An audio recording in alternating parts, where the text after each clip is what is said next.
You're lying there, in the stillness of your room, maybe the faint hum of your fan or the soft ticking of a clock somewhere nearby. Your screen glows gently in the dark, the volume turned down just low enough to whisper. You've clicked on something called Boring History for Sleep, and that's exactly what this is.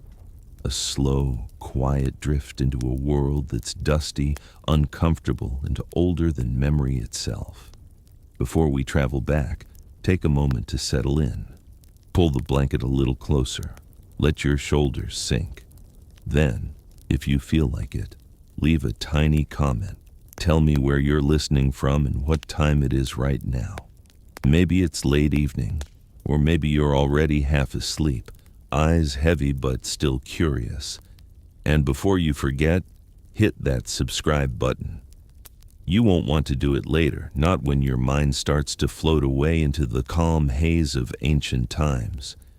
Now, close your eyes for a moment and imagine this. You open them again, and the ceiling above you isn't familiar anymore. It's wooden, uneven beams running across, darkened by smoke and age. There's no electric hum, no glow from an alarm clock. The air is thick with the smell of oil lamps, of dust, and something faintly sour, like wine that's been left open too long. You're not in your bed anymore. You're in a tiny, cramped room. The walls are rough, plaster crumbling in spots. The mattress beneath you is little more than straw wrapped in cloth, stiff and prickly against your skin. Outside, you hear voices, not the kind you recognize, but fast, clipped Latin words bouncing off stone. You stand up slowly, bare feet touching a cold, uneven floor. The light filters in through a narrow window, no glass, just an open wooden shutter. The first thing you notice isn't beauty, it's the noise. Distant carts creaking, people shouting, dogs barking, the sound of metal striking metal. You've woken up in ancient Rome, not the marble Rome of history books, not the polished statues in noble temples, but the real city, the one that smelled of smoke and sweat, fish and sewage, where tenement buildings leaned over narrow streets, where thousands of people crowded into spaces meant for hundreds. Your room is part of an insula, one of those tall wooden apartment blocks stacked together like crooked boxes. The walls are thin. You can hear every cough, every whisper, every scrape of a chair from the people living next door. You hear a baby crying somewhere below, a door slamming above, and someone yelling about bread prices in the street. You push the shutter open wider, and sunlight spills in. Dust dances in the air, turning gold for a moment before vanishing again. Down below, you see the city already alive. Merchants are setting up wooden stalls. A boy carries a basket of olives on his shoulder. Two women argue near a fountain, their words fast and sharp. You lean forward, breathing in the smell of it all, a mixture of baking bread, animal waste, and smoke from a dozen cooking fires. It's raw, unfiltered, and utterly alive. A knock on the door startles you. It's rough, hurried, just enough to make the wood rattle. You pull it open and find a man with a beard and a tunic that's seen better days.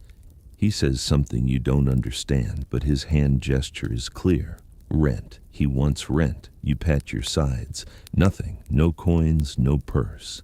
He scowls, mutters under his breath, and walks away. You step outside anyway, onto the narrow stairs that spiral down the side of the building.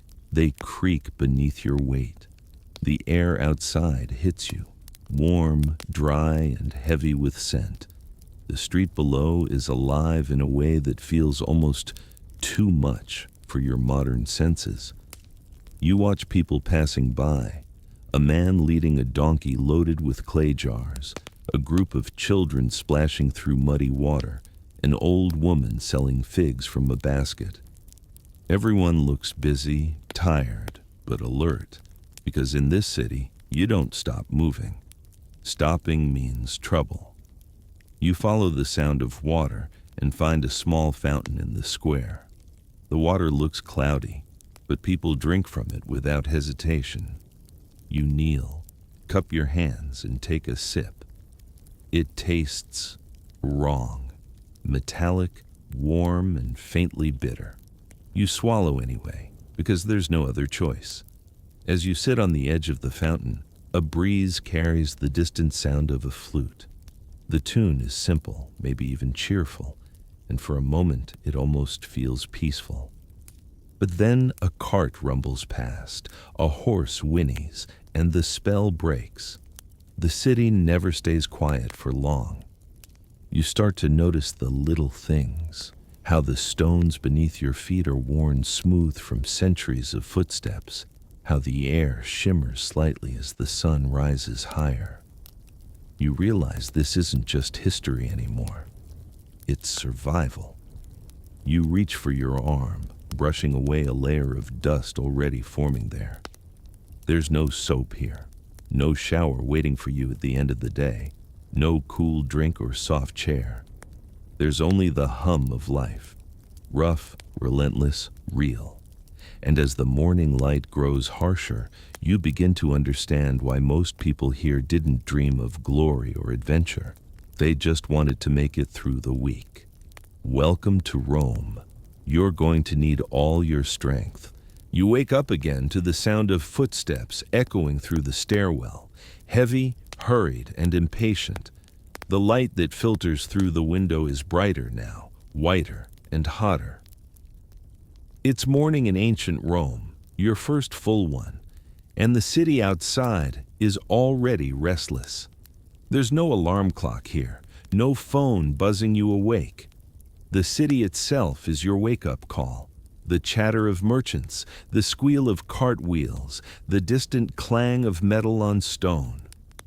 You can hear every detail as if the walls themselves are amplifying it. You step toward the window again, rubbing your eyes, and the smell hits you harder than before. Smoke from a dozen fires, rotten vegetables discarded in the gutter, something sharp and acidic, vinegar maybe, cutting through the air. The heat is already rising, carrying it all upward like a wave. Down below, the streets are alive, people moving, talking, arguing. You can see a man in a tattered tunic pulling a mule by a rope, shouting curses as it refuses to move. A group of children are huddled around a small wooden board, playing with pebbles, laughing and shouting in voices that sound far older than their faces. You glance back at your own room.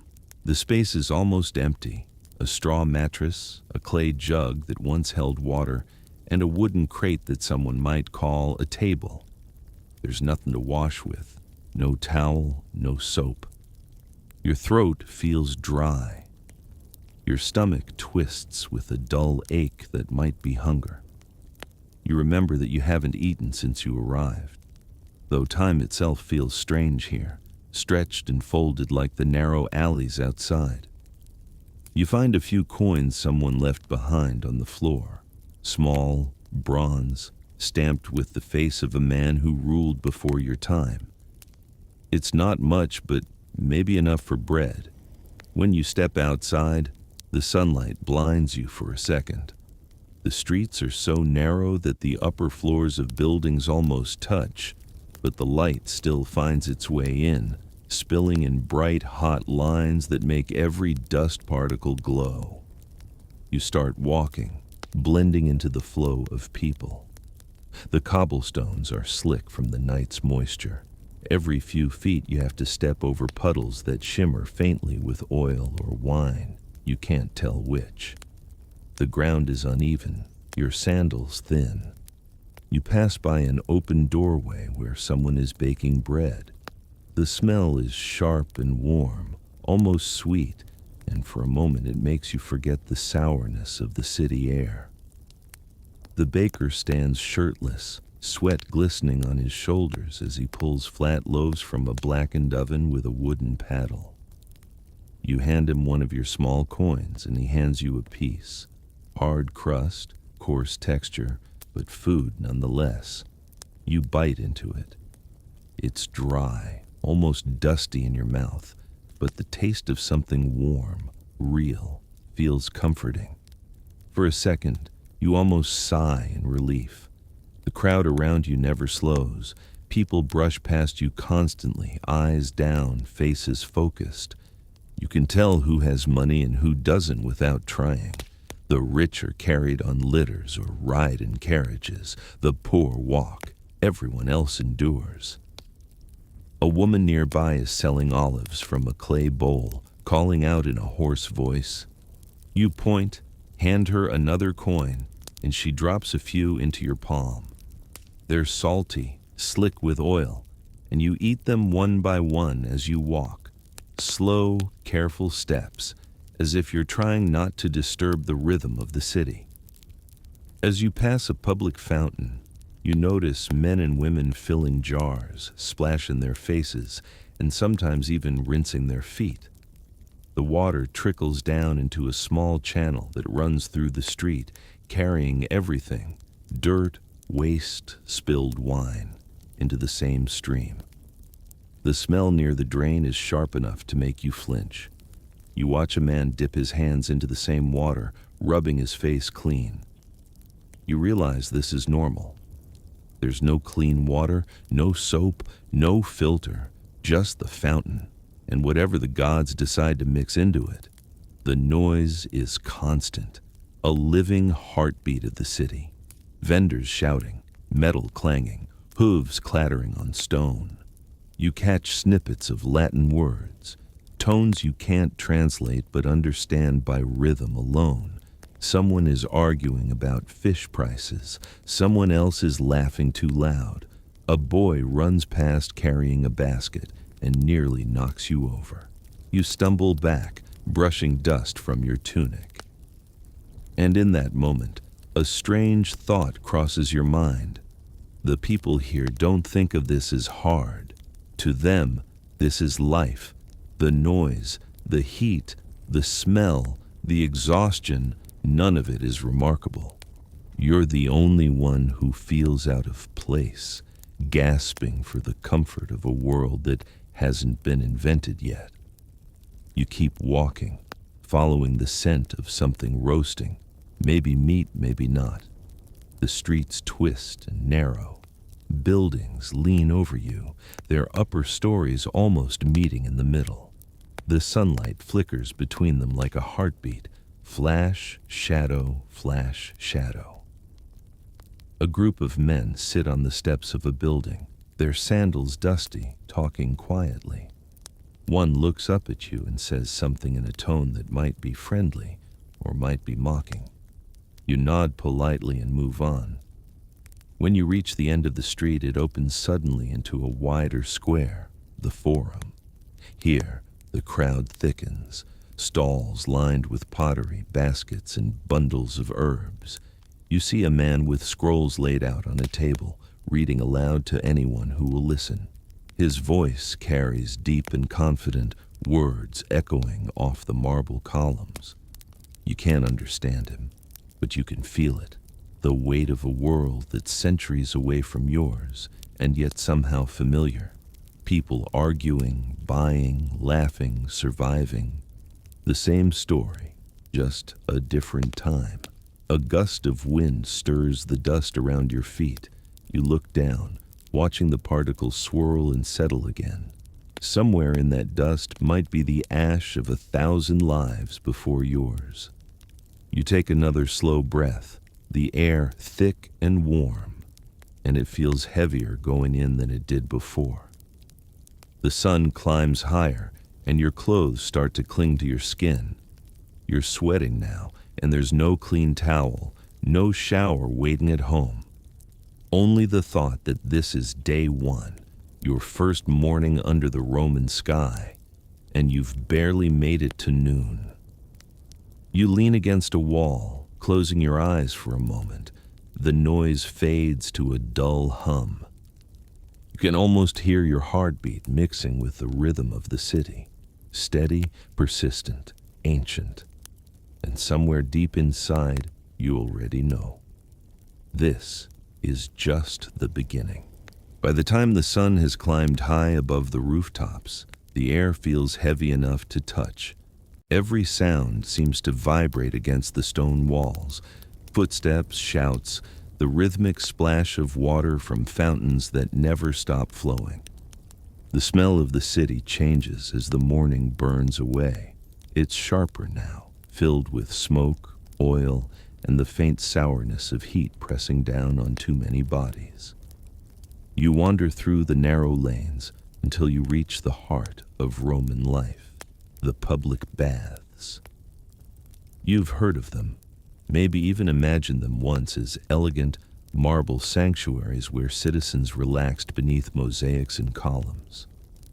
But standing here now, in front of the real thing, you realize that image was painted for poets, not for ordinary people. The thermae, as the Romans call it, are crowded, loud, and alive with movement. Men and women shuffle in separate areas, carrying small jars of oil instead of soap. The air inside is thick with steam, and it carries a smell that's hard to describe, a mix of sweat, olive oil, and damp plaster. A man at the entrance eyes you suspiciously, but when you drop a small coin into his basket, he waves you in. You step through a low archway and into a world that feels like stepping inside a warm cloud. The first chamber, the apoditerium, is the changing room.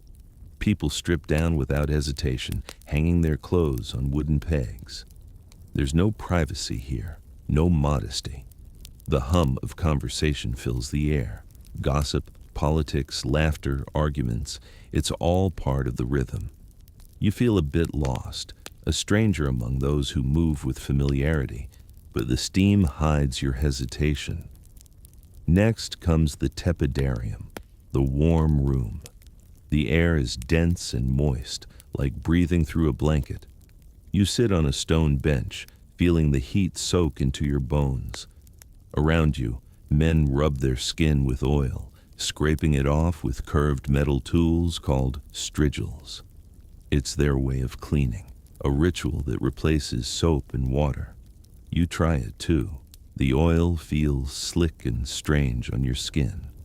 When you scrape it away, it leaves behind a faint gleam, but not exactly cleanliness, more like a thin protective film against the world. The Romans believe this process keeps them healthy, keeps the body balanced. You're not so sure. In the next room, the caldarium, the temperature rises. The heat here is oppressive, almost punishing. Steam curls off the floor and your lungs feel heavy after each breath. The marble floor is slick under your feet. You dip a hand into the large, shallow pool. The water is almost boiling, and your skin tingles as you pull away. People talk quietly here. The tone changes.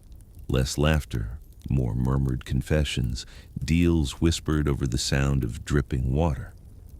The bathhouse isn't just for washing. It's where lives intersect, where plans are made, rumors are traded, and secrets float like steam.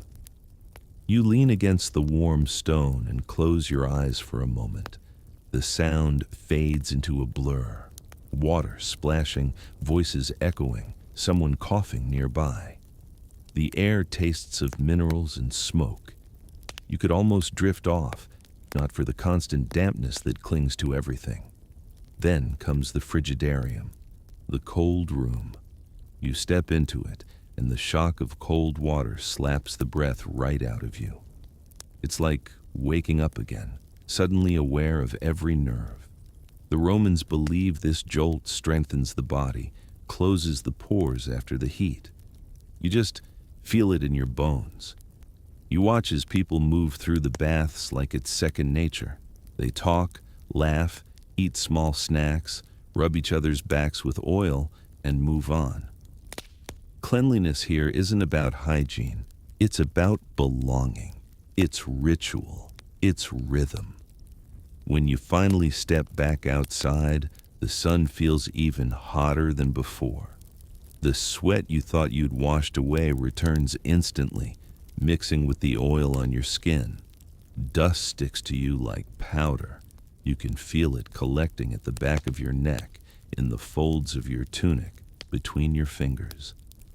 You start walking again, and the bathhouse behind you fades into the noise of the city. Around a corner, you find a small stream trickling through the gutter. A child is splashing in it, laughing, while his mother scolds him half-heartedly. The water is gray, filled with the runoff from the streets, and yet, this is what passes for clean here. You glance toward a man emptying a bucket from a window above. It splashes into the street with a dull slap. You step aside just in time, realizing that not all the waste in Rome comes from the sewers. The streets themselves are the veins of the city, carrying water, garbage, and filth all at once. You think about your modern shower: clear water, temperature control, soap that smells like flowers. You picture it for a moment, as if recalling a dream that's fading too quickly to hold on to. Here, in this place, even that memory feels like a luxury meant for gods. You wipe your face with your sleeve, the fabric rough against your skin. The sun beats down. Somewhere nearby, someone is singing, a soft, reedy voice echoing off the stone. The tune doesn't belong to joy or sadness, it just exists, like everything else in this city. Ordinary, necessary, endless. You keep walking, your feet sore, your clothes sticking to your back, the city pressing against you from all sides. And for the first time, it dawns on you. In a world without soap, plumbing, or privacy, the idea of feeling clean isn't just rare, it's almost impossible. And yet somehow, life here goes on, loud, messy, and astonishingly alive. You'd think survival starts with shelter, but in ancient Rome, it starts with food. And immediately, you'd regret being hungry. Breakfast, if you can call it that, is stale bread soaked in watered-down wine. The bread is hard enough to chip a tooth, and the wine isn't the fine red you might imagine. It's cheap, sour, and smells faintly of vinegar. Romans didn't really do coffee or tea. Instead, they began their mornings with whatever would fill their stomachs enough to keep working. By mid-morning, you'd start to feel dizzy. There's no convenient snack bar or cafe. Street vendors exist, but they sell things like olives, chickpea porridge, fried fish heads, or barley mush. You're surrounded by smells, some pleasant, most not. Roasting meat from the wealthy homes nearby mixes with the rank odor of fish sauce, garum, a Roman favorite made by fermenting fish guts in the sun. You'd gag at the first whiff, but the Romans love it so much they pour it on almost everything. It's their version of ketchup, only far more pungent. By noon, the sun is high, and you'd want a drink. Unfortunately, the water isn't safe. Most public fountains are connected to lead pipes, and though the Romans are proud of their aqueducts, contamination is common. People don't boil water. It's just scooped up from basins where animals and humans alike wash their hands, feet, or worse.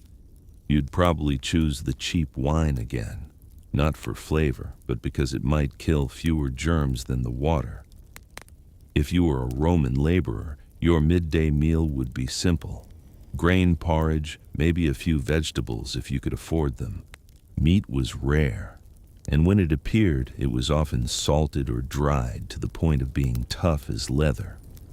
You'd chew, and chew, while dust from the streets settled on your food. No napkins, no hand sanitizer, just your tunic sleeve and a bit of wishful thinking. Dinner, or cena, was the main event. If you were poor, it didn't mean much, just another round of porridge or lentils. But if you were lucky enough to work in a wealthier home, you'd see what real Roman feasting looked like. The masters reclined on couches while slaves served platters of roasted peacock, dormice stuffed with nuts and honey, and seafood brought in from miles away. You might sneak a taste if no one's watching, though that could earn you a beating if caught. Still, curiosity would win out. The first bite would surprise you, greasy, exotic, and oddly rich. But the thought of eating rodents might make your stomach turn. The smell of smoke, spice, and sweat would hang in the air as laughter echoed through the dining hall. You, standing in the shadows, would swallow another mouthful of porridge, pretending not to stare. The wine keeps flowing, the jokes get louder, and the room spins with heat and noise. When they're done, scraps get tossed into buckets, and you might steal a crust of bread or a bit of meat before it's gone. The problem isn't just hunger, it's nutrition. The Roman diet is low in vitamins, high in salt, and full of whatever can survive the climate. Fresh fruit, rare and expensive, milk, mostly goats, and it spoils fast. By the end of the week, your body would ache from the lack of real nourishment. You'd feel weaker each day, lightheaded and sluggish. A simple cold could turn serious fast. And that's before you realize that food safety is basically non-existent. No refrigeration, no expiration dates, and flies everywhere. Meat spoils quickly in the Mediterranean heat, but that doesn't stop people from selling it. The markets are crowded and loud, filled with the calls of vendors selling goods that have been sitting out all day. You can't trust your nose because the entire place smells like blood, smoke, and sweat. You'd take what you can get and hope for the best. There's a certain grim rhythm to it all. You'd start to understand how Romans survived through routine, endurance, and low expectations. Every meal is a negotiation between hunger and disgust. You'd learn to stop asking what's in your food. The less you know, the better you sleep. By nightfall, as you lie back in your room, belly half full, body sticky from the day's sweat, you'd think about home, about clean water, cold drinks, and a simple sandwich. The idea of it feels almost magical now. Here, food isn't pleasure. It's survival, and survival in ancient Rome always comes with a price. You've survived the food, the heat, and the endless noise of the city. But now something new starts to bother you. The smell. It's everywhere. Ancient Rome might look grand from a distance. Marble temples, towering aqueducts, majestic forums. But up close, the air is thick with rot, sweat, and sewage. You'd wrinkle your nose at every corner. There's no escape. You wake up sticky again. The bedding hasn't been washed in months, maybe years. You'd kill for a shower or even a quick rinse. But in ancient Rome, cleanliness isn't simple. Yes, Romans were famous for their public baths, vast echoing buildings filled with steam, laughter, and gossip. But the reality of using one isn't what you'd expect. You'd head to the thermae, following the sound of chatter and splashing. The entrance fee is small, a single coin, if that, but it's crowded beyond belief. Men and women bathe separately, though in smaller neighborhoods, schedules alternate. You step inside, and immediately the air hits you, thick and humid, scented with oil, smoke, and dozens of unwashed bodies. The bathhouse is divided into rooms, the apoditerium for changing, the tepidarium for warming up, the caldarium for the hot plunge, and the frigidarium for the cold one. You strip down, hesitantly placing your tunic on a shelf, hoping no one steals it, and step into the steam. The water isn't crystal clear. It's cloudy, oily, and reused all day. People soak, scrape, and gossip in the same pool. You'd watch someone use a strigil, a curved metal scraper, to remove dirt and sweat, only for it to fall right into the water you're about to step into. There's no soap. Instead, people rub olive oil onto their skin, then scrape it off with the dirt attached. The process works, sort of, but it leaves a greasy feel. The richer bathers bring perfumed oils and servants to help. The poor? They just rinse off quickly, avoiding the eye contact of strangers. You'd probably catch the eye of a few locals. Foreigners stand out. Maybe it's your pale skin, your awkward stance, or the way you look horrified as someone casually spits on the floor. But no one minds. Hygiene here isn't about purity. It's a social ritual. The baths are where deals are made, where rumors spread, where every bit of gossip about senators or gladiators travels faster than the aqueducts themselves. You'd feel your body finally relax in the hot water. For a moment, it's peaceful. Steam rises, voices blur into a low hum, and your muscles unwind. You close your eyes, trying to forget what's floating near your leg. But relaxation doesn't last long. Someone bumps into you, another laughs too loud, and the steam becomes suffocating. You make your way out toward the cold bath, the frigidarium. The sudden chill hits you like a wave of relief. Goosebumps rise across your arms. For a brief second, you actually feel refreshed. You even think, maybe this isn't so bad after all. Then you remember, there's no towel. You'd stand there, dripping, while the attendant hands you a rag that's been used dozens of times that day. You dry off as best you can, realizing you'll probably be dirtier now than when you came in. Your skin smells faintly of oil and smoke, better than before, but not much. The moment you step outside, the warm Roman air sticks the sweat back onto your skin. You sigh. So much for clean. And then there's the matter of the toilets. Public latrines are common, long benches of stone with holes cut across them. You sit shoulder to shoulder with strangers, chatting casually while doing your business. Privacy doesn't exist. Beneath the bench, water flows, slowly carrying waste away to the sewer system. The famous Cloaca Maxima sounds impressive, but the reality is less glamorous. It overflows, it smells terrible, and it attracts rats. You'd hold your breath the entire time. There's toilet paper, of a sort, a communal sponge on a stick sitting in a bucket of vinegar water. You don't want to use it, but what choice do you have? Everyone else does. You'd pray no one used it before cleaning it properly. Then you'd leave, telling yourself you'll wash your hands. Though, of course, there's no soap for that either.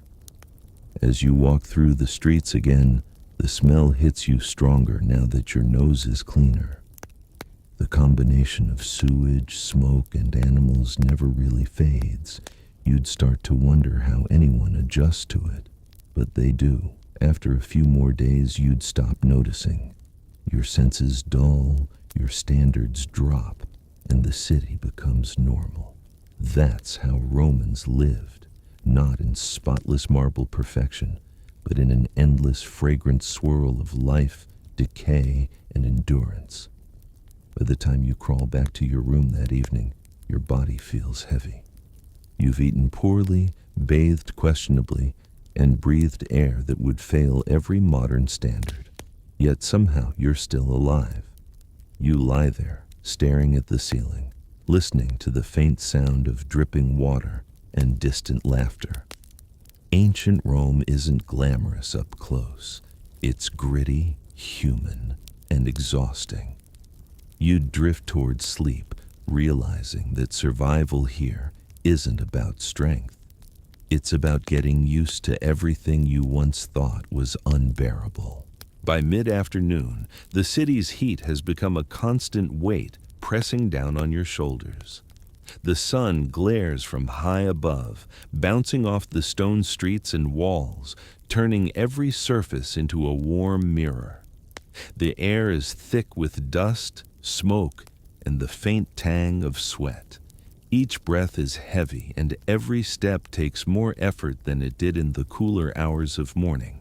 You can feel the fatigue creeping into your legs, a dull ache that spreads slowly up through your back.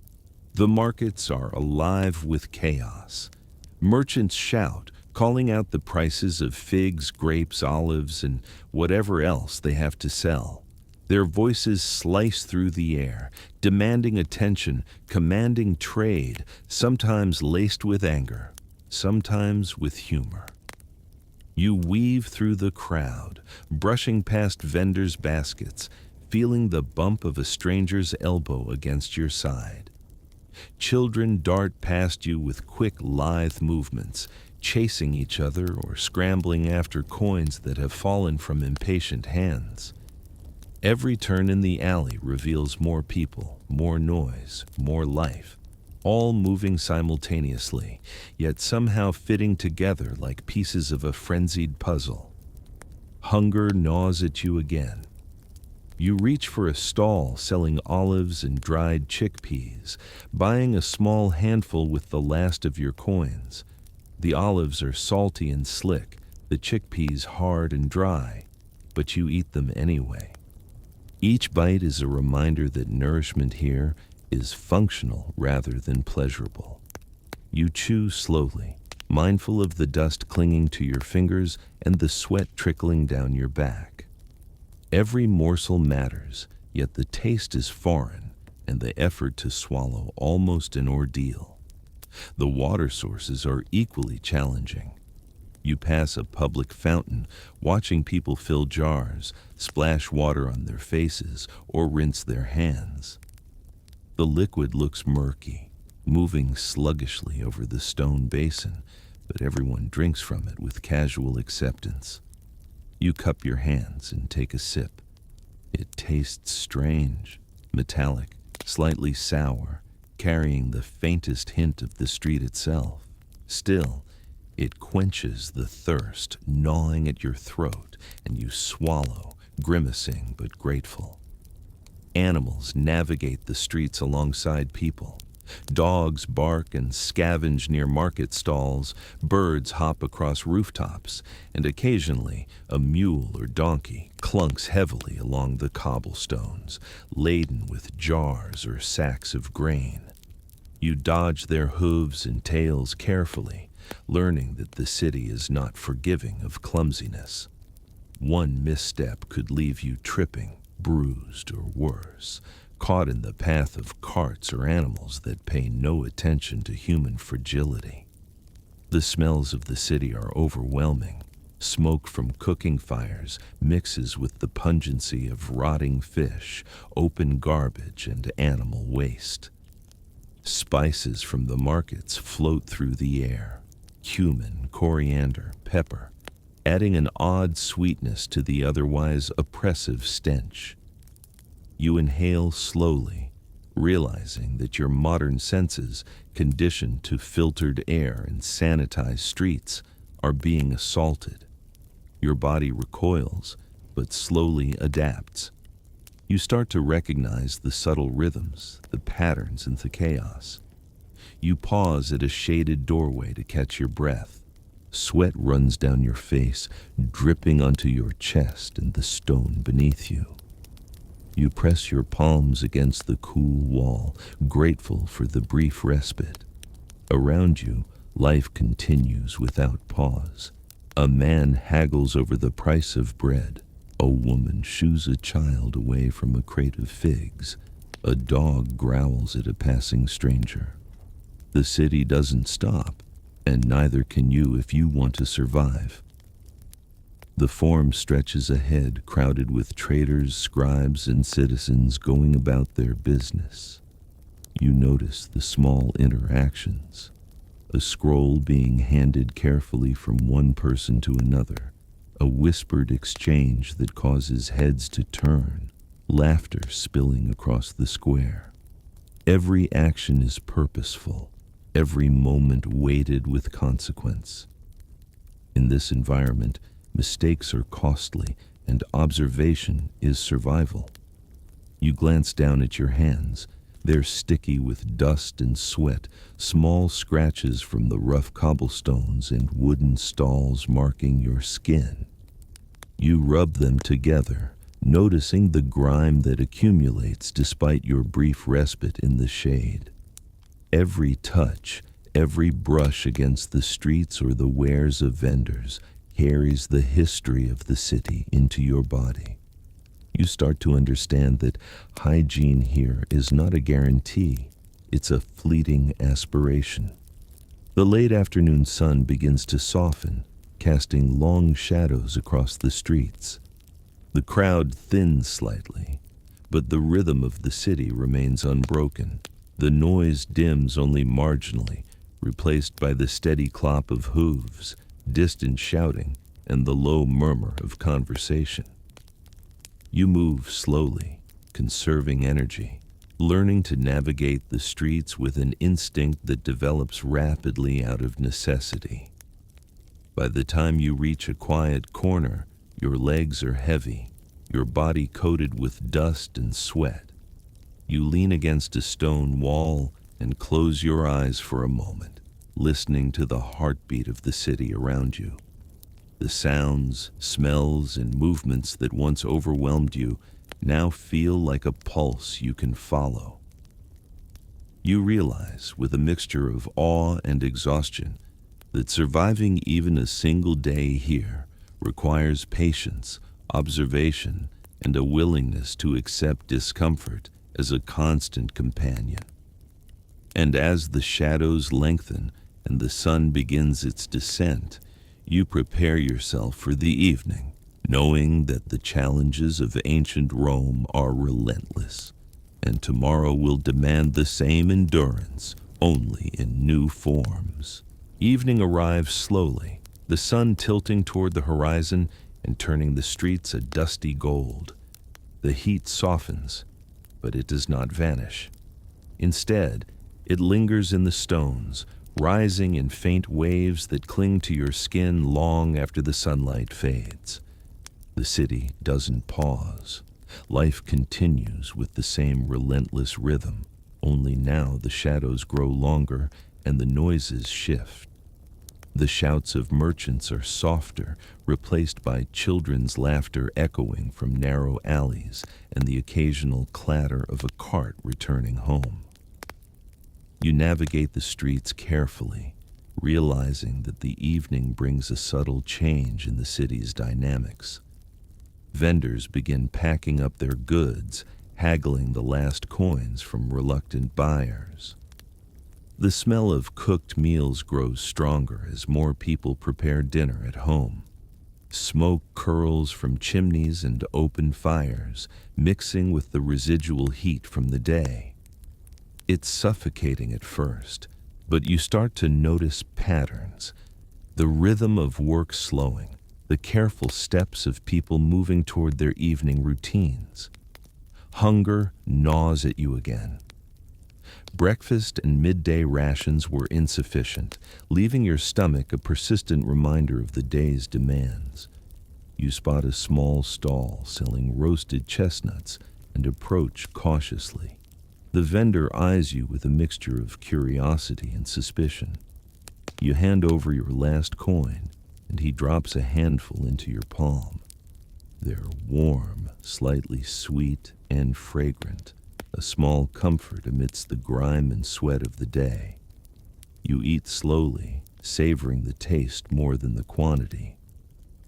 Each bite is a reminder that survival here depends on resourcefulness and the willingness to take whatever is offered. You continue walking, ears alert to every sound. The evening brings different dangers. carts returning heavier and faster from the day's deliveries, children chasing each other across the streets without awareness, dogs prowling for scraps. You step carefully, noticing every obstacle, every hazard. One wrong move, one lapse in attention could end in injury. You realize that constant awareness is as important as food or water in ensuring that you make it through the day. As the light dims, the forum becomes a different kind of place. Traders close their tables, scrolls are rolled away, and the conversations shift from business to social interaction. You overhear snippets of arguments, laughter, and whispered gossip. The Romans, even in the poorer sections of the city, are constantly interacting, negotiating, and asserting their presence. You blend into the movement, careful not to draw attention, while observing the subtleties of human behavior that guide survival here. The smell of cooking dominates now, thick and omnipresent. You catch whiffs of roasting meat, simmering legumes, and burnt bread. It's tempting, but the best offerings are often reserved for wealthier households. You walk past the open doors of these homes, catching glimpses of lavish dinners, tables laden with roasted birds, nuts, fruits, and wine. The contrast between the abundance inside and the scarcity outside is stark, a reminder of social hierarchies that dictate survival. You swallow the disappointment and move on. Every now and then, you spot a stray animal, a dog or cat scavenging for scraps, and realize you're not the only survivor in the city. The streets are a web of interdependent lives, human and animal alike. You notice how each creature adapts to the conditions. The dog moves stealthily to avoid humans. The child navigates the stones with practiced agility. And you, the newcomer, must mimic that awareness to endure. By nightfall, the temperature drops slightly, offering a fleeting relief from the day's oppressive heat. You find a quiet courtyard, partially shaded by the upper stories of the surrounding buildings. You sit on a rough stone ledge, brushing dust and sweat from your arms. Your muscles ache from the day's constant movement, but a small sense of accomplishment rises within you. You have survived. Even in this moment of relative calm, the city reminds you of its presence.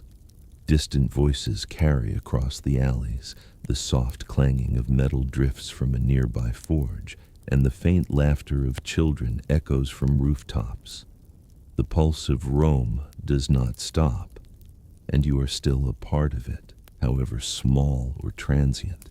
You think about your bed back home, soft sheets, a gentle hum of electronics, running water at your fingertips. The comparison is almost painful. Here, comfort is rare, hygiene is minimal, and food is never guaranteed. And yet, you feel the strange satisfaction of endurance. This is survival, stripped to its rawest form, and you have managed it for one full day. As darkness settles, you lean back against the stone wall, letting your body rest while keeping your senses alert. The city, alive and unyielding, surrounds you with a mixture of menace and beauty.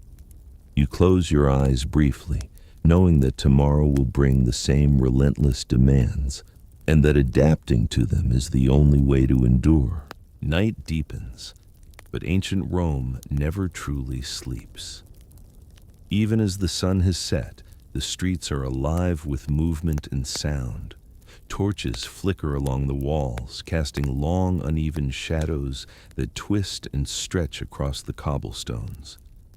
The air is cooler now, but the heat of the day lingers in the stones, radiating slowly and sticking to your skin. Every step you take stirs up the dust that settled during the day, carrying with it the faint odors of sweat, smoke, and spoiled food. You move carefully, avoiding puddles that glisten in the torchlight. Wastewater trickles along the gutters, carrying the remnants of the day's meals and refuse. You can hear the soft splash as someone or something steps into it, and the sound makes you instinctively step aside. Life in Rome is a constant negotiation with your environment, and every movement must be considered. One careless step can lead to injury, humiliation, or worse. The markets are quieter now, but not empty. A few late-night vendors linger, shouting in low voices to attract the attention of night wanderers. You watch a man carefully stacking empty crates while another haggles with a tired customer. The rhythm of commerce is slower, less frantic, but the energy persists. The city has a pulse that never fully fades, and even in darkness, it's impossible to forget that you are part of it. Hunger gnaws at you again. Dinner was meager, barely enough to satisfy the persistent ache in your stomach. You spot a small bakery with residual loaves cooling near the doorway. The baker is finishing up, preparing to close, and you approach cautiously. One coin changes hands and you receive a crust of bread, slightly burnt, hard but edible. Each bite is a small victory, and you chew slowly, savoring the texture, the warmth, the fleeting sense of sustenance. The city's smells shift in the cool night air. Smoke from fires mixes with the subtle aroma of night-blooming flowers in the courtyards of wealthier homes.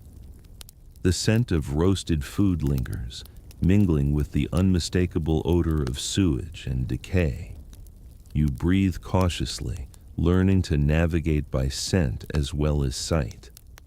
Your modern instincts revolt at first, but gradually your body begins to adapt. You start noticing subtle distinctions, where the air is cleaner, where food is being prepared, where waste accumulates. Survival here requires constant observation. You pass a public latrine, noticing the dim light of torches reflecting off wet stone. People move in and out with an almost casual indifference. There's no privacy, no pretense of comfort. The sponges on sticks, the slow flow of water beneath, the close proximity of strangers, it all seems unbearable to someone from a modern world. Yet here, it is normal. You resist the urge to recoil and keep moving, aware that observation and adaptability are as crucial as stamina and strength. Animals are even more active at night. Stray dogs roam the streets, scavenging in shadows. Cats slink across rooftops, their eyes glinting in torchlight. Even rats emerge from the gutters, darting along the edges of buildings. The city is a living ecosystem, and you are just another participant, trying to navigate without becoming a casualty. The Forum, deserted of most commerce, now serves as a meeting ground for whispers and rumors. Figures gather in small groups, speaking quietly, gesturing toward distant homes or the shadows of the arches. Politics, alliances, and disputes continue under the veil of night. You listen from a distance, understanding only the rhythm, not the words.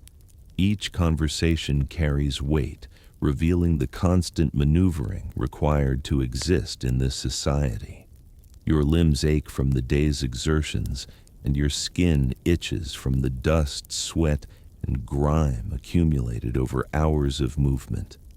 You find a quiet corner to rest, pressing your back against the cool stone. For a moment, the city's pulse fades into a background hum. Your mind drifts to thoughts of home, of soft beds, warm showers, and clean, quiet streets. But these thoughts are fleeting. You remind yourself that here, comfort is scarce, survival is measured in endurance, and adaptation is mandatory. As the night grows deeper, a faint wind stirs, rustling the leaves of small trees and carrying the distant laughter of children who are too restless to sleep. You close your eyes for a brief respite, letting the cool air soothe your aching muscles. but you remain alert to every sound. In Rome, even at night, danger and life move side by side. You realize, with a mixture of awe and resignation, that surviving here requires more than physical strength. It demands observation, patience, and the ability to accept discomfort as a constant companion. Each sensation, the heat, the smell, the noise, the hunger, is part of the city's rhythm. And to survive, you must learn to move in harmony with it. By the time you finally crawl back to your tiny room, the streets are quieter, but the city never fully rests. You lie down, coated in the day's grime, stomach half full, muscles sore, and thoughts racing. Yet beneath it all is a subtle satisfaction. You endured, you adapted, and you are still here. Tomorrow will bring new challenges, but for now you close your eyes, knowing that surviving in ancient Rome is a lesson in persistence, observation, and acceptance. The first light of morning creeps over the rooftops, softening the jagged edges of the city's stone and dust. You stir, still weary from the day and night that seem to merge into one long endurance test. The streets are quiet for the moment, a brief pause before the city fully awakens.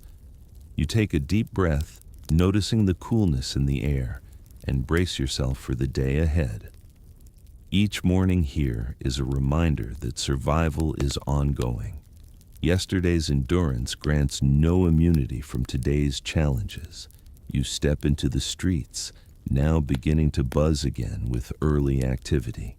Laborers carry heavy loads of grain, wood, and wine, their groans of effort audible over the murmuring city. Merchants start arranging their wares once more, shouting to attract customers, their voices echoing off the stone buildings. The smell of baking bread drifts from ovens, mingling with the familiar tang of sweat and dust. You navigate carefully, already aware that every movement has consequences. Breakfast is meager, as it has been before. You find a vendor selling olives, figs, and small rolls. The bread is harder than yesterday, the figs barely sweet, but you eat slowly, appreciating that it is nourishment of any kind. You watch the other Romans eat with practiced efficiency, scraping crumbs from plates or using their hands to consume small morsels. There's a rhythm to their movements, a silent choreography born of necessity. Water is scarce and often unsafe. You approach a public fountain, the water flowing sluggishly, carrying the faint metallic taste of lead from the aqueduct pipes. Despite the smell, you cup your hands and drink, wincing at the taste but knowing that hydration is essential. Every swallow reminds you that modern luxuries, filtered clean water at the turn of a tap, are utterly absent here. Adaptation is critical, and the body gradually resigns itself to the compromise between thirst and risk. The marketplace awakens fully now, a complex web of commerce and human interaction. Vendors shout prices, barter, and argue. Customers haggle fiercely, every coin accounted for. Children weave between legs, darting in pursuit of curiosity or scavenging scraps. Animals roam alongside humans. Dogs sniff along alleys. Cats slink across roofs, and occasional livestock clunks over the cobblestones. The city is alive with energy, chaos, and the subtle dangers that come with constant interaction. Hunger persists, but you've learned a rhythm. Small portions consumed frequently sustain you more effectively than attempting to wait for a substantial meal. You nibble on olives and a small piece of bread, observing others as they eat. The wealthy enjoy a broader variety, roasted meats, fish, and exotic ingredients brought from afar. But as a newcomer without status, you focus on what's available: simple, unseasoned, and functional sustenance. The streets are unforgiving. Dust and dirt cling to sweat, Grime sticks to every exposed patch of skin, and the sun grows harsher as the morning progresses. Every step must be calculated. You dodge carts, avoid puddles of wastewater, and step carefully around uneven cobblestones. Your body tires quickly, but you continue, knowing that moving, observing, and adapting is the only path to survival. The day carries on relentlessly. The temperature rises, the smells intensify, and the city grows louder. Merchants' shouts blend with the clatter of carts and the occasional quarrel spilling out from the forum. You navigate through alleys and open squares alike, learning which paths are safer, which corners carry the most waste, and where the hidden risks linger. Every movement is a lesson, every misstep a potential hazard. By midday, exhaustion is starting to set in again. Sweat soaks your clothing, your stomach complains, and your legs ache from constant vigilance. You pause briefly in the shade of the building, pressing your back against the cool stone and closing your eyes for a fleeting moment of relief. The air is heavy with the mingled scents of cooking, sweat, and urban decay. Yet, despite the discomfort, you begin to notice subtle patterns in the chaos, where the sun will hit next, the movements of the crowd, and the habits of animals and people alike. Every hour in ancient Rome is a test of endurance. Food, water, movement, hygiene. Each element challenges your modern sensibilities. Yet, day by day, your body begins to adjust. Sensory overload dulls slightly. Discomfort becomes a rhythm, and observation turns into instinct. Survival here is less about strength or skill, and more about patience, awareness, and the ability to accept the city on its own terms.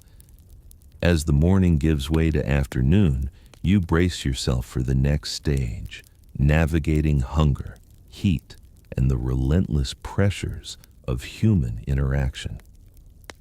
Each step is a continuation of the previous day, a constant negotiation between necessity and discomfort. You realize that in ancient Rome, endurance is not optional. It is the measure of life itself.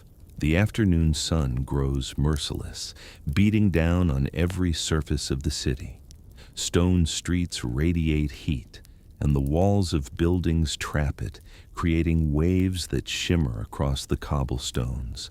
Sweat drips steadily down your back and into your eyes, stinging with the dust that clings stubbornly to your skin. Even with a moment of shade, the warmth persists, reminding you that ancient Rome has little mercy for the unprepared. You move through the marketplace again, navigating a tangle of carts, animals, and human traffic. Vendors shout their wares with renewed energy. Figs, barley, salted fish, and small cuts of meat. The scent is overwhelming, a mixture of sweet, sour, and rank that assaults your senses. You try to focus on the essentials, finding enough food and water to sustain yourself without being drawn into the chaos. Every step requires vigilance. A careless move could mean tripping, spilling your meager purchase, or colliding with a cart or animal. Hunger is a constant companion. You tear off a piece of dry bread and chew slowly, savoring the tiny amount of relief it provides. The olives you purchased earlier are long gone, leaving you with nothing but the lingering taste of salt and dust. Your stomach twists with reminders that in this city food is not abundant, and nothing comes without effort. You watch those around you, laborers gnawing on bits of bread, children scavenging scraps, the wealthy consuming roasted birds and wine with ease, and realize how stark the contrast is between survival and comfort. Water remains a pressing concern. The fountains, though numerous, are often unsafe. You approach one, cupping your hands to drink. The water tastes metallic, slightly sour, carrying hints of sediment from the pipes. You swallow carefully, knowing that the alternative, dehydration, is worse. Each sip is a compromise between necessity and risk, an uneasy reminder that survival here is rarely clean or easy. The streets themselves are treacherous. Dust and grime coat every surface, and waste collects in gutters and corners. You sidestep puddles, dodge stray animals, and avoid piles of refuse as best you can. The city is alive, moving, and indifferent to your discomfort. Each step, each decision carries weight. One mistake can result in injury, illness, or social friction. You start to understand that the Romans' resilience is built on constant awareness and adaptation, a skill honed over years of living in a city that challenges every instinct you bring from the modern world. The Forum, always the heart of social and economic life, is a maze of activity. People barter, argue, and negotiate with urgency and precision. You overhear fragments of deals and gossip, sensing the subtle hierarchies and tensions at play. Every conversation seems loaded with meaning, every gesture deliberate. You watch and learn, understanding that observation is as important as action, knowing when to move, when to speak, and when to stay silent can be as crucial to survival as food or water. By late afternoon, exhaustion settles into your bones, your muscles ache from constant vigilance, and your skin feels coated with a thin layer of grime. You find a small alley shaded from the sun and lean against the cool stone, pressing your palms to your forehead. The city continues around you, unaffected by your fatigue.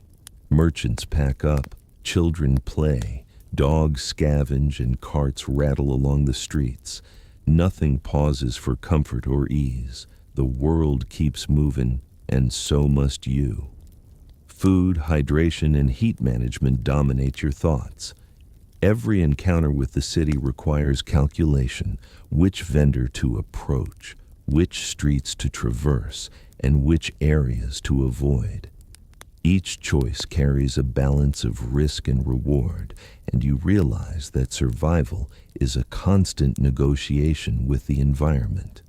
You eat the last of your bread slowly, savoring the warmth of small sustenance while knowing that more challenges lie ahead. Even as the day wanes, the smell of the city lingers, a thick mix of cooking, sweat, dust, and sewage. It clings to you as if the city itself is marking its territory. Your skin, coated with grime and sweat, feels as if it has absorbed a portion of the city's essence. You pause, taking a slow breath, and notice that despite discomfort, there is a rhythm to it all. The chaos, the smells, the noise, they are predictable in their unpredictability, forming a pattern that you begin to follow instinctively.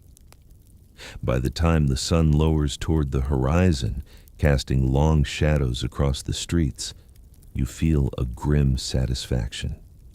You have navigated another day, endured the heat, the hunger, the grime, and the constant vigilance. Survival in ancient Rome is not glamorous. It is a series of compromises, adjustments, and careful calculations. Yet here you are, still moving, still observing, still learning. And in that, there's a small triumph. You are enduring step by step, day by day.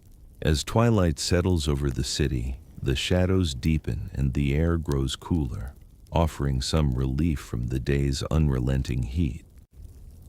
The streets, though quieter than during the peak hours, remain alive with movement. Lamps flicker to life, casting warm, wavering light across stone walls and cobblestones. You step carefully, aware that the dimness hides hazards, uneven stones, stray animals, and carts that rattle silently through narrow alleys. Night in Rome is deceptive. The calm is never complete, and danger lingers in the soft murmur of footsteps and distant voices.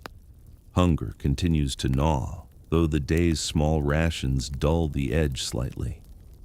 You seek out a street vendor selling roasted chickpeas and barley cakes.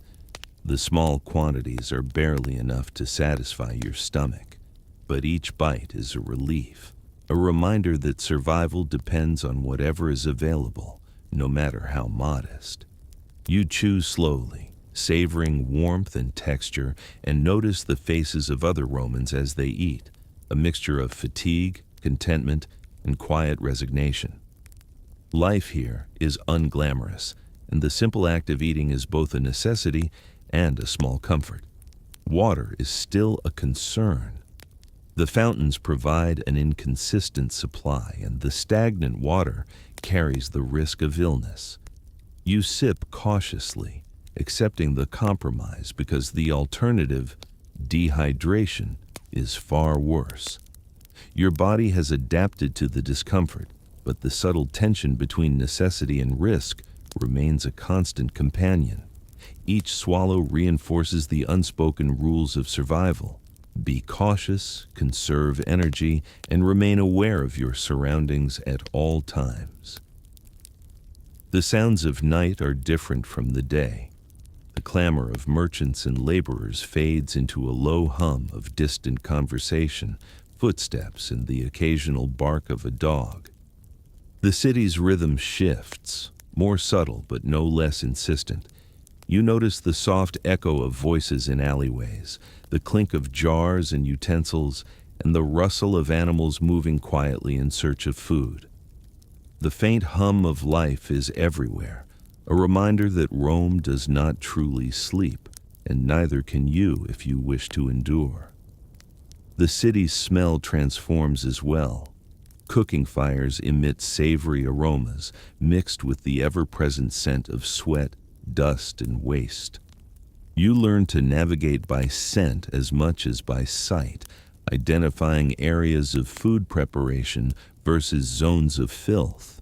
The olfactory cues become part of your survival toolkit, guiding your choices and alerting you to potential risks or resources. Each inhalation carries information, even as it overwhelms your senses. You pass a public latrine, the faint light illuminating stone benches and shallow channels of water beneath. Romans use communal sponges on sticks for cleansing, a practice both foreign and unsettling to you. You keep moving, observing the rituals with cautious interest while maintaining distance.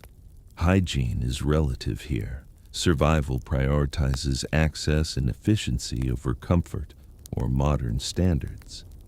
You begin to internalize this difference, adjusting expectations and responses accordingly. By late evening, fatigue weighs heavily. Your muscles ache from constant movement. Your stomach reminds you of its emptiness, and your skin is coated in a mix of sweat, dust, and oil. You find a shaded corner to rest briefly, leaning against a cool stone wall. The quiet moment is deceptive, for the city continues around you, indifferent to your exhaustion. You breathe deeply, absorbing the faintly cooler air, and reflect on the day. Each step, each decision, each minor victory has contributed to your survival. The Forum, now largely deserted of daytime activity, hums with quieter conversations and whispered negotiations. Shadows deepen in arches and doorways, concealing figures engaged in deals or gossip. You observe, careful not to draw attention, realizing that awareness and discretion are as essential to survival as physical endurance. Every detail matters: the tone of voice, the direction of a glance, the movement of a hand. Your thoughts drift to comfort, the soft bed you once knew, clean water, warm meals, and privacy. These luxuries are absent here, replaced by a relentless demand for vigilance and adaptability. You remind yourself that survival is not about comfort, It is about endurance, observation, and acceptance of constant challenge. Every sensation, hunger, heat, thirst, discomfort, teaches a lesson in resilience. As the night deepens, you settle into a temporary rhythm. You move slowly, remaining alert, yet conserving energy. The city pulses around you, alive, indifferent, and relentless. You know that tomorrow will bring the same demands: hunger, heat, grime, and the need for constant awareness. Yet, beneath the exhaustion, there is a subtle pride. You have endured another day, learned from it, and survived within the unyielding rhythm of ancient Rome. The early hours of the next day arrive, and the city begins its subtle awakening. The sun creeps over the rooftops, casting long, thin beams of light into alleyways and courtyards. Even before the market stalls open fully, the streets are not empty. Laborers begin their rounds, delivering goods and preparing spaces for commerce, while early risers sweep away dust and debris that has accumulated overnight. The city hums quietly, a reminder that life never truly pauses here. You rise cautiously, muscles stiff from the previous day's exertion and the long night of intermittent sleep. Your body aches, but there is no luxury to remain idle.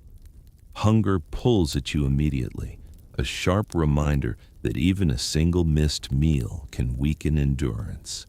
You locate a small vendor selling bread and olives, exchanging a coin for a modest breakfast. The bread is dense, the olives salty, but sustenance of any kind is precious.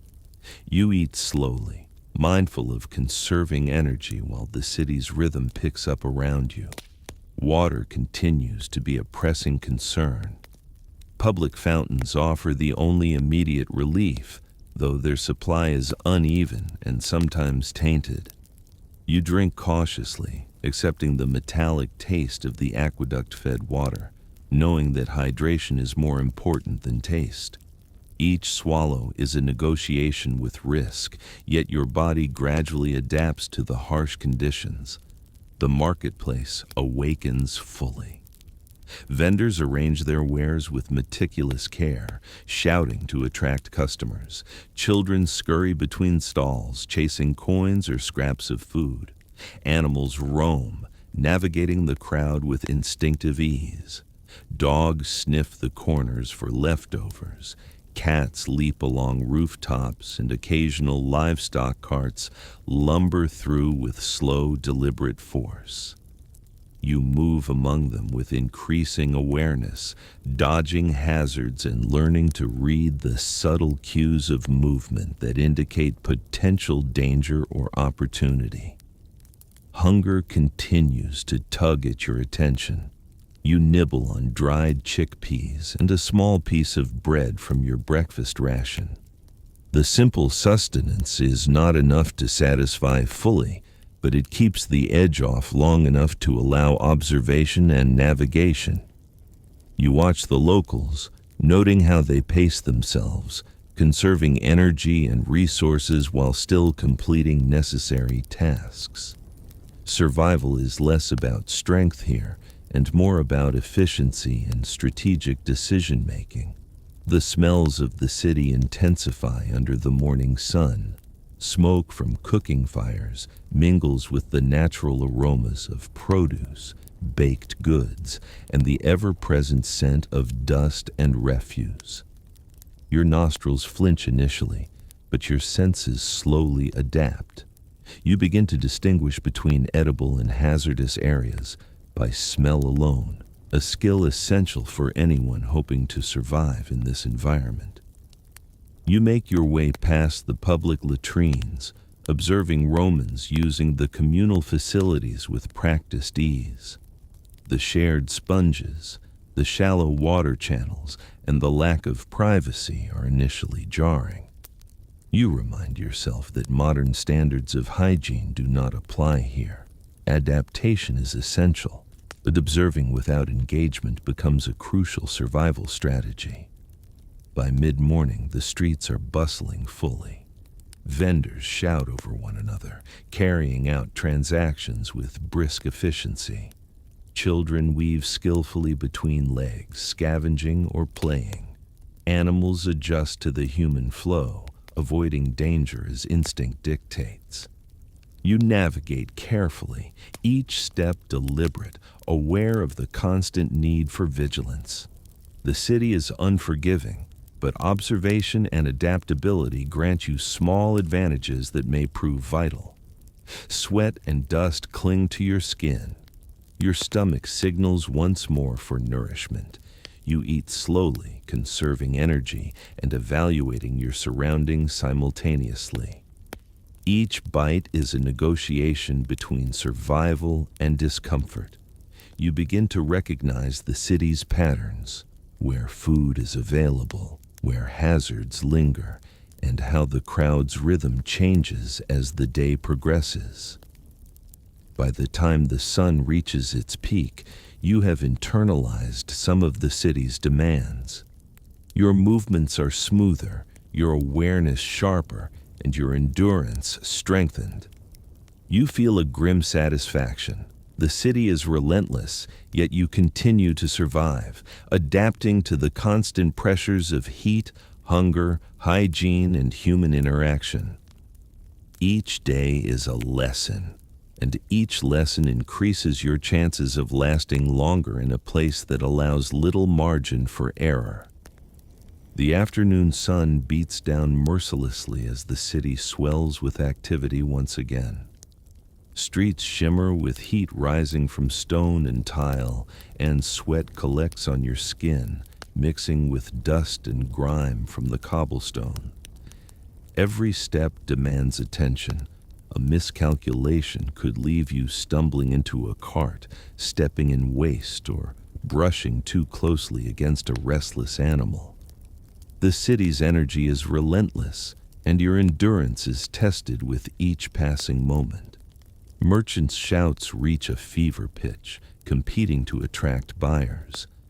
The aroma of roasting meats, fresh bread, and spices hangs heavily in the air, mingling with less savory odors of sweat and refuse. Your stomach protests once again, reminding you that sustenance is scarce and must be rationed carefully.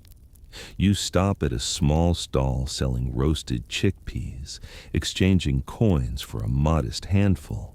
Each bite is a reminder that survival is measured in small victories and calculated compromises.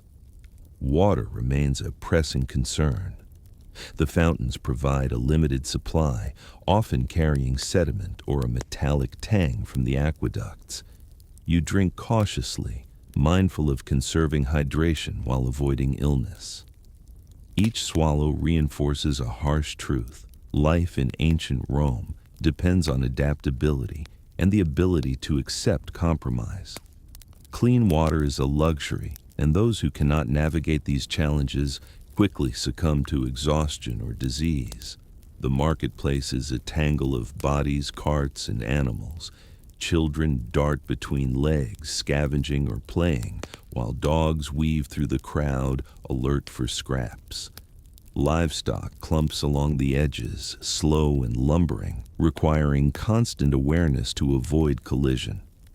You navigate this chaos with increasing skill, reading subtle cues in movement, gesture, and sound to anticipate obstacles. Observation becomes as critical as physical endurance, and mistakes carry real consequences. The smells of the city intensify under the heat. Smoke from fires, roasting food, and the omnipresent tang of human and animal life mix into a thick, almost tangible cloud. Your nostrils burn at first, but gradually your senses adjust. You learn to distinguish between safe and unsafe zones by scent alone, a skill that slowly becomes essential. The city teaches you that survival depends not only on vigilance and stamina, but also on sensory adaptation. You find a shaded alley to rest briefly, pressing your back against the cool stone wall. Your muscles ache, Your stomach reminds you of its emptiness, and your skin is coated with a mixture of sweat and dust. Even in rest, the city hums around you. Merchants continue to pack goods, children play, and dogs bark. Rome never truly pauses, and those who survive must move in concert with its rhythm. The Forum, a focal point of social and economic life, remains alive with interactions. Quiet negotiations, subtle gestures, and whispered arguments fill the space. You observe from a distance, aware that understanding human behavior here is as vital as managing hunger, thirst, or fatigue. Each interaction carries meaning, teaching you that survival requires both physical endurance and social awareness. By late afternoon, your body is exhausted, yet you have adapted incrementally. Movements are smoother, senses sharper, and awareness more acute. Hunger and thirst persist, but the rhythm of survival becomes familiar, almost intuitive. You feel a grim satisfaction. Another day endured, another set of lessons internalized. The city is indifferent, but you are learning to coexist with its relentless pace. Even as shadows stretch and the sun begins to descend, the streets remain alive with movement. Carts rattle over stones, voices carry across alleys, and the scent of cooking fills the air. Your awareness remains heightened, your body fatigued yet functional. You have learned that in ancient Rome, endurance is measured not in comfort, but in the ability to adapt, observe, and persist despite relentless discomfort. By the time evening arrives, you are coated in grime, hungry, and exhausted, yet you remain alive. The city has tested you, pushed you, and you have endured. Survival here is not glamorous. It is a constant negotiation with heat, hunger, hygiene, and human behavior. And you, despite every discomfort and challenge, are still standing. Night falls, and with it comes a deceptive calm. The sun's harsh light has vanished, leaving the streets illuminated only by flickering torches and oil lamps. Shadows stretch across the cobblestones, and familiar hazards take on a new, more sinister dimension. You move cautiously, aware that the city is still alive, just quieter, but no less dangerous. Every alley hides potential obstacles, stray animals scavenging for scraps, carts moving silently, and the occasional figure slipping through the shadows. Hunger persists, though you've rationed what you had to stretch it through the day. You find a small stall still open, selling roasted chickpeas and dried bread. The vendor eyes you warily as you hand over your last coin. You eat slowly, savoring warmth and texture in small bites, aware that even this meager sustenance is a temporary reprieve. Survival in Rome depends on taking what is available, no matter how modest, and making it last until the next opportunity arises. Water remains limited. Public fountains flow unevenly, and drinking carries risk of illness. You sip cautiously, noting the faint metallic tang, accepting it, because dehydration is a far greater threat. Each swallow reinforces that survival is a balance between necessity and compromise.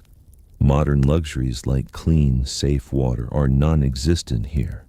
Adaptation is critical. The city's nocturnal rhythm is different. Voices echo softly from distant alleyways, children play quietly, and animals scavenge with practiced stealth. The sounds are subtle, but they convey information. You listen carefully. Which areas are safe, where food or danger might be, and how the crowd moves. Observation at night is as crucial as during the day, perhaps even more so. The dim light disguises hazards, making awareness your most vital tool. The smell of Rome at night is a layered mosaic. Smoke from evening cooking mingles with the faint decay of refuse, and the musty odor of damp streets.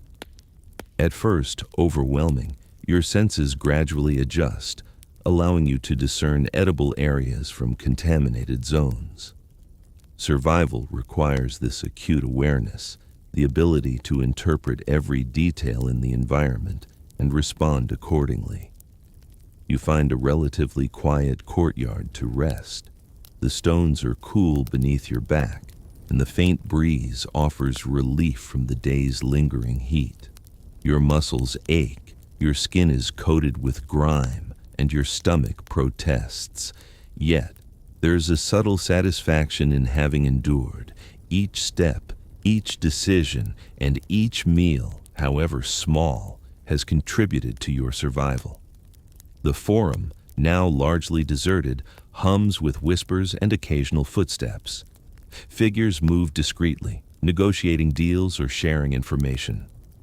Observation here is key. Understanding human behavior, tone, gesture, and expression can be as important as physical endurance. You watch quietly, absorbing the lessons Rome offers about survival beyond hunger and thirst, social awareness, patience, and caution. As night deepens, you brace yourself for sleep, however fleeting it may be. Your body is exhausted, yet constant vigilance has become second nature. You remind yourself that tomorrow will bring the same trials: heat, hunger, dust, and the perpetual demands of movement and observation. Survival is an ongoing process, and each day teaches a new layer of resilience. The quiet is temporary. Even in darkness, the city pulses with life. A cart clatters in the distance, a dog barks softly, and voices echo down alleyways. You close your eyes briefly, letting your body rest while remaining alert. Adaptation is ongoing, a continuous negotiation with discomfort, danger, and the relentless rhythm of ancient Rome. By the time sleep claims you, you feel the strange satisfaction of endurance. You have navigated hunger, thirst, heat, grime, and vigilance, surviving another day and night in a city that tests every instinct. The lessons are harsh but invaluable.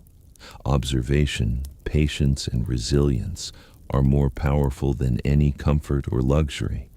Tomorrow, the cycle will repeat, and you will be ready. The sun rises once more, casting long golden beams across the city and signaling the start of yet another day. Your body is weary, still coated in the grime and sweat accumulated over the past days, but the routine of survival has become instinctive. You rise cautiously, muscles stiff, stomach empty yet demanding nourishment. Every morning in ancient Rome is a reminder that endurance is not optional. It is a requirement. The streets awaken gradually, laborers returning to their tasks, merchants setting up their stalls, and children weaving between legs and carts. Animals roam as they always have, dogs scavenging, cats leaping between rooftops, and livestock clopping slowly along cobblestones. You navigate this intricate ecosystem, careful to avoid hazards and seek out opportunities for food and water. Each step is deliberate, each decision a negotiation with the environment. Breakfast is sparse. You acquire a small portion of bread and some dried figs, eating slowly to conserve energy. The flavors are muted, the texture hard, but the simple sustenance is vital.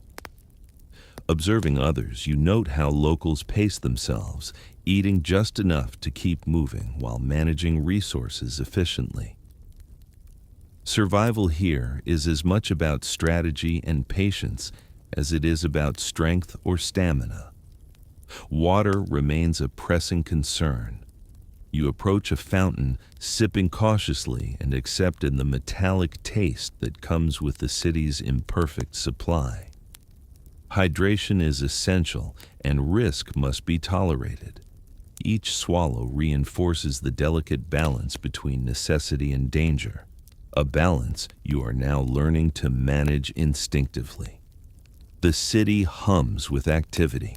Merchants shout, children scurry, and carts clatter over uneven stones. The marketplace is a chaotic symphony, demanding full attention.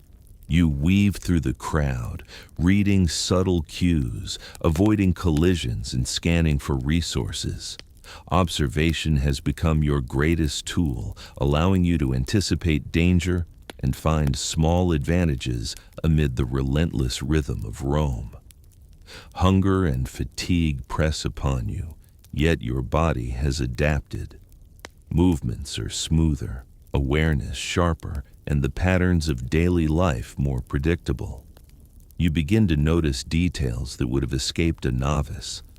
Which vendors offer food late in the day, which alleys remain safe from hazards, and how the crowd's rhythm shifts with sun and shadow. Adaptation is a survival skill, and you are learning quickly. By midday, the heat intensifies, and the smells of the city thicken. Dust, sweat, cooking fires, and refuse mingle into a pervasive haze. You navigate carefully, avoiding puddles, stray animals, and uneven cobblestones. Each action requires attention, each moment a balance between caution and necessity. The city is unforgiving, but your endurance is growing. As afternoon fades into evening, exhaustion settles in. Your muscles ache, your stomach reminds you of its emptiness, and your skin remains coated in layers of sweat and dust. You find a shaded spot to rest, pressing your back against a cool wall. Despite the discomfort, there is a subtle satisfaction. You have survived, adapted, and learned. Every hardship faced has reinforced your understanding of the city's demands. Night falls, and the city takes on its nocturnal rhythm. Torches flicker, alleys deepen into shadow, and the noises shift to whispers, footsteps, and occasional animal sounds. Hunger, thirst, and fatigue are persistent companions, but you have internalized the city's patterns. Adaptation has become instinct. Observation, patience, and resilience guide your every movement. By the end of this 15th section, you understand the relentless demands of ancient Rome. The city tests every sense, every instinct, and every ounce of endurance. Survival is not glamorous. It is a constant negotiation with heat, hunger, grime, and human behavior. And yet, in facing these challenges, you have discovered the subtle triumphs of persistence and adaptation. Now that you have spent days navigating the relentless streets of ancient Rome, it's time to reflect and let your mind rest. The city, with its dust, heat, hunger, and noise, has been a harsh teacher. You've learned that survival in this world is not measured by comfort or luxury, but by endurance, observation, and adaptability. Every meal, every sip of water, every careful step has been a small victory in a world that demands constant vigilance. Your senses, once overwhelmed by smells, sounds, and sights, have begun to adjust. The dust and grime are no longer mere discomforts. They are part of the rhythm of life here. You've learned to read the movements of people and animals, to anticipate dangers, and to ration scarce resources with precision. Hunger has become a teacher, heat a reminder of vulnerability, and fatigue a measure of persistence. Each challenge has strengthened your awareness and deepened your understanding of what it truly takes to endure in this ancient city. As you lay down to rest, imagine the cool stone beneath you and the faint flicker of torchlight casting shadows along the walls. The city outside continues its ceaseless rhythm, indifferent yet alive. But for now, you are allowed a moment of peace. Let your body release tension, your mind drift, and your thoughts settle on the lessons learned. In these quiet moments, the chaos of the day fades, leaving only a sense of accomplishment. You survived, adapted, and endured. Remember, ancient Rome was not forgiving, but it rewarded those who observed, who adapted, and who persisted. Let this story be a reminder that resilience is cultivated not in comfort, but in the willingness to face challenges, no matter how relentless.